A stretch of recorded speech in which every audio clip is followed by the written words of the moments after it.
दोस्तों, आप सबका मेरी इस नई वीडियो में स्वागत है। इसमें मैं एनथे एग्ज़ाम 2020 के कुछ memory based solution online exam के डिस्कस करने जाऊंगा। तो ये जो एग्ज़ाम है जिसके मैं क्वेश्चन डिस्कस करूंगा वो class 11th studying medical side से रिलेट करते हैं। तो चलिए स्टार्ट करते हैं। ये ऑनलाइन एग्ज़ाम के सॉल्यूशंस हैं मेमोरी बेस्ड। तो फर्स्ट क्वेश्चन से स्टार्ट करते हैं। इसमें पूछा गया था a rod of length L whose lower end is fixed along a horizontal plane. It starts rotating from the vertical position. The velocity of center of road when it hits the plane is। तो जो मेरे अनुसार इसका solution बनता है वो है कि पोटेंशियल एनर्जी टोटल जो इनिशियल है वो है mgl/2। मिड पॉइंट से हम हमेशा इस तरह के क्वेश्चन की पोटेंशियल एनर्जी कैलकुलेट करते हैं सेंटर ऑफ मास से, क्योंकि अगर हम टॉप मोस्ट से करेंगे तो कुछ पॉइंट्स उसके नीचे आएंगे और अगर बॉटम मोस्ट से करेंगे तो बाकी पॉइंट्स उससे ऊपर हैं। तो जैसे हम सेंटर से कैलकुलेट करते हैं पोटेंशियल एनर्जी, इसको हम टोटल रोटेशनल काइनेटिक एनर्जी से इक्वेट करते हैं, क्योंकि वहाँ से फॉल होने के बाद बॉडी एक रोटेशनल मोशन ओबे करेगी, जिसका फॉर्मूला हमारे पास होता है हाफ आई ओमेगा स्क्वायर। आई यहाँ पर मास का एनालोगस है और जो ओमेगा है वो वेलोसिटी का एनालोगस है।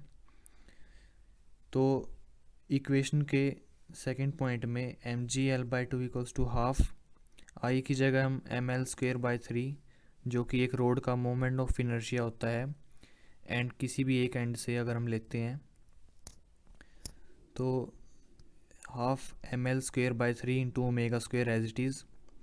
यहाँ से हमें सोल्व करने पर ओमेगा इक्वल्स टू √3g/L ये निकल कर आता है। अभी हमारे पास ओमेगा आया है, अभी वेलोसिटी निकालने के लिए हमें नेक्स्ट इक्वेशन बनानी पड़ेगी।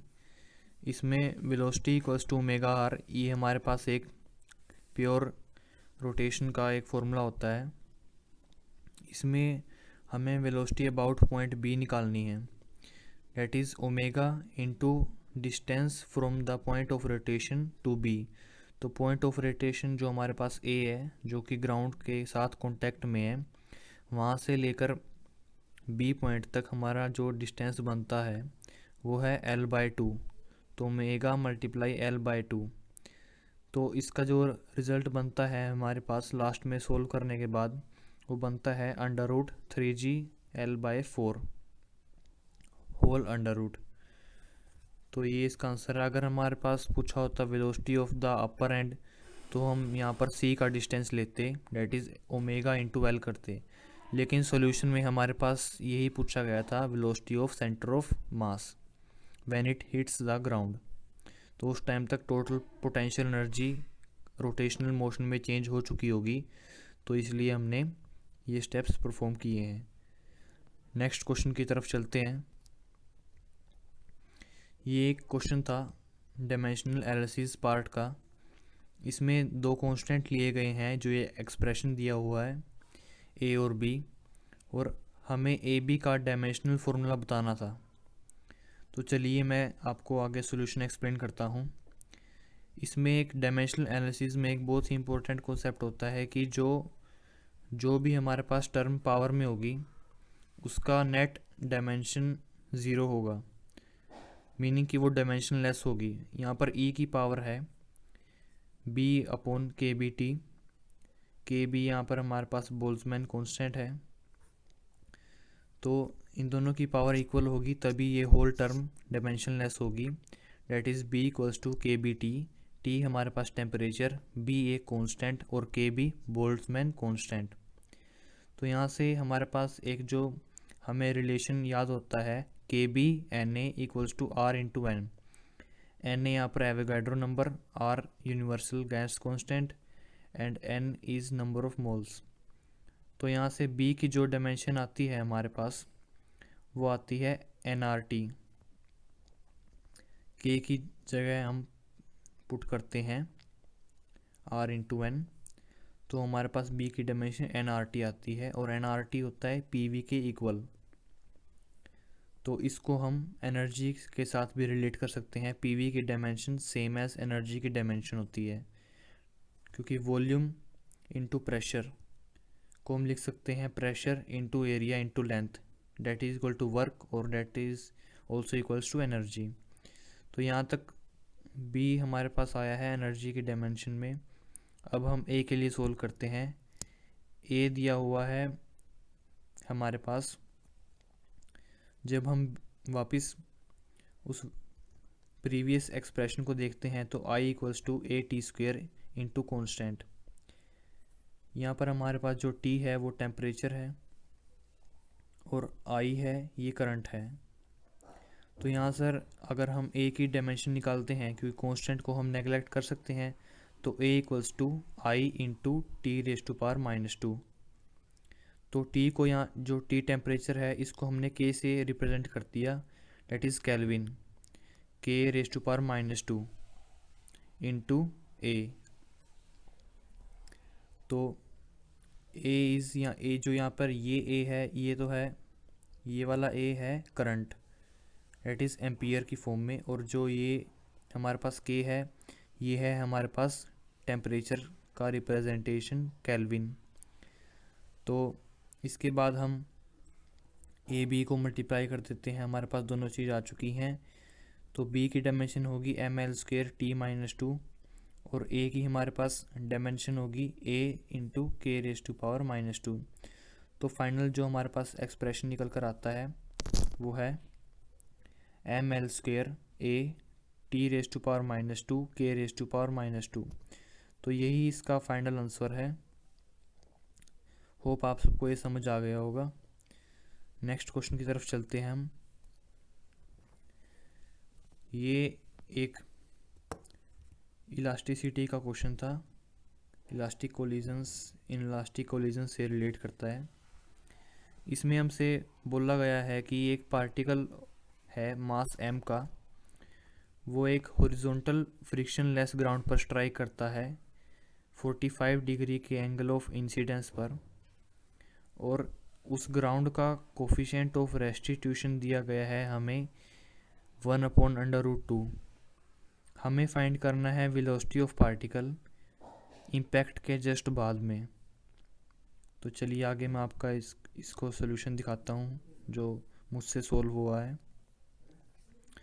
तो मेरे अनुसार इसका आंसर कुछ इस प्रकार होना चाहिए, डेट इज़ जो ये पार्टिकल है हमारा, इसकी हम ये vi that is initial velocity को दो कंपोनेंट्स में डिवाइड कर लेते हैं। ये देखिए vxi initial equals to vi vy initial equals to v/√2। हमने v इनिशियल को दो कंपोनेंट्स में इक्वल डिवाइड कर लिया। इक्वल हमने इसलिए किया क्योंकि एंगल ऑफ इंसिडेंस भी 45 था, इसलिए वो दोनों डायरेक्शंस में x और y एक्सिस के साथ इक्वल ही एंगल बना रहा था। तो हॉरिजॉन्टल डायरेक्शन में इसमें कोई भी चेंज नहीं आएगा, तो इसलिए हमने v फाइनल इन x डायरेक्शन को इक्वल्स टू v/√, पहले ही लिख दिया है यहाँ पर। जो चेंज आएगा वो सिर्फ वर्टिकल डायरेक्शन में आएगा। वर्टिकल डायरेक्शन में जो fy बनेगा v final in the direction of y, वो बनेगा vy that is velocity in y direction initial into coefficient of restitution. और इसके बाद जो हमने वैल्यू पुट की है vy की, that is v/√2 into e की value v1/√2 equals to v/2। ये हमारे पास velocity in direction y final आया है और इनिशियल हमारे पास v/√2 है। तो v फाइनल टोटल निकालने के लिए हमें दोनों का स्क्वायर का सम और उसका होल अंडर रूट लेना पड़ेगा। तो ये टोटल सोल्व करने के बाद हमारे पास जो लास्ट आंसर आता है वो है √3 इंटू v/2। तो मेरे अनुसार इसका आंसर ये होना चाहिए। नेक्स्ट एक जो क्वेश्चन एग्ज़ाम में था वो था, जितना मैं रिमेंबर कर पाया उसमें पूछा गया था कि अगर सेंटर ऑफ मास पर फोर्स 0 है तो 4 इक्वेशन दी हुई थी, उनमें से कौन सी ट्रू होंगी। ये मल्टीपल करेक्ट ऑप्शन क्वेश्चन था। इसमें जो दो आंसर निकल कर आ रहे थे वो थे acceleration of centre of mass 0 होगा, ये हमें याद भी कराया जाता है कि अगर सेंटर ऑफ मास पर फोर्स 0 है तो acceleration of centre of mass 0 होगा, और अगर एक्सेलरेशन 0 होगा तो वो वेलोसिटी चेंज नहीं होगी, मतलब वेलोसिटी कांस्टेंट होगी। तो होप आप सबको ये क्वेश्चन क्लियर हो गया होगा। नेक्स्ट क्वेश्चन की तरफ चलते हैं। ये क्वेश्चन केमिस्ट्री का ऑर्गेनिक पार्ट से है।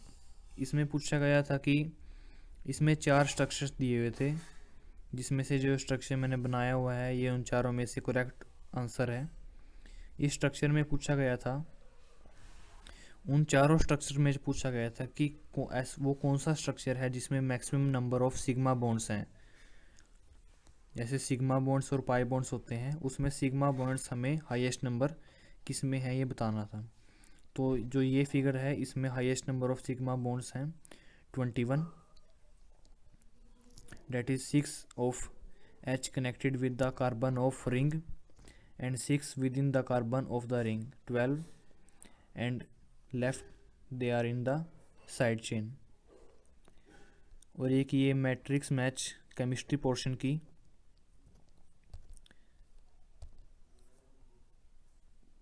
इसमें हमसे ये भी डायमेंशनल फॉर्मूला से रिलेट करती है। Surface tension, gravitational constant, Planck constant और गैस कांस्टेंट, इनकी डायमेंशंस के ऊपर कुछ क्वेश्चन पूछे गए थे। जैसे which of the following m has power 1, in which of the following there is no length in their dimensional formula. तो उस तरह से इनको ABCD में मार्क करना था। एक और जो केमिस्ट्री का मैट्रिक्स मैच था उसमें हमसे पूछा गया था, ये केमिकल बॉन्डिंग चैप्टर से रिलेट करता है। इसमें हमारे पास 3 फॉर्मूले दिए हुए हैं, I3 नेगेटिव का, CO2, SF4 और XeO4। इसमें हमें 4 ऑप्शन है और उनके साइड में कुछ ऑप्शन दिए हुए थे, जैसे linear, sp3, non polar, sigma and पाई। तो ये जो फाइनल आंसर है मैंने आपको वो लिख के दिखा दिया है। I3 negative whose shape is linear, sp3 hybridisation of central atom, CO2 के अंदर आएगा linear, non polar, sigma and pi bonds. Sigma and pi bonds मतलब वो कंपाउंड जिसमें सिग्मा और पाई दोनों तरह के बॉन्ड्स हैं। SF4 में आएगा sp3d हाइब्रिडाइजेशन, और XeO4 में आएगा non polar and sigma and pi bonds. तो ये कुछ क्वेश्चंस हैं जो मेरे को मेमोरी बेस्ड याद थे एनथे एग्ज़ाम 2020। तो होप आप सबको ये वीडियो अगर अच्छी लगी हो तो इसको लाइक ज़रूर करें, शेयर करें। आगे भी मैं कुछ क्वेश्चंस की वीडियो कोशिश करूँगा अपलोड करने की। अगर आपका कोई डाउट हो तो कमेंट सेक्शन में ज़रूर लिखिए, मैं ट्राई करूँगा आपकी क्वेरी को सोल्व करने का। Thank you. चैनल को सब्सक्राइब कीजिए, सर्वम शिक्षा। Very much thank you.